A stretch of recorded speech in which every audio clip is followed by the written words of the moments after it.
Gaunu užklausų sekėjų, kurie klausia: Raminta, valgau sveikai, bet svoris niekaip nekrenta. Tai kas čia gali būti?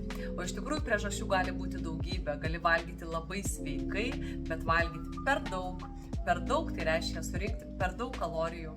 Antras dalykas, kas gali būti, kad jūs valgote neteisingų metu, yra neteisingi pasirinkimai vieno ar kito valgymo, tai yra per pusryčius renkamasis neteisingas maistas, per pietus neteisingas, gali būti ir dažnas užkandžiavimas, ir kas, kad sveikuoliškai valgai, bet labai svarbu dar ir kiek mes vandens išgeriame, kiek mes judame per dieną, todėl daug faktorių gali numesti, kad neturėsim normalaus kūno svorio ir labai sveika pasižiūrėti iš šono.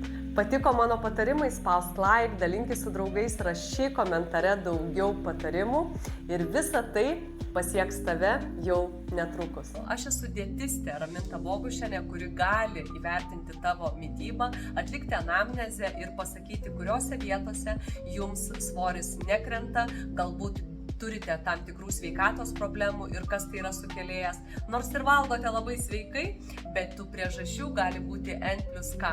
Kreipkis į mane, aš tau padėsiu, išsiaiškinsime tavo trigerinius taškus ir rasime sprendimo būdus, kurie padės tau gyventi sveikai, numesti nereikalingus kilogramus ir pasitikti vasarą normalaus kūno svorio su puikia energija ir gera sveikata.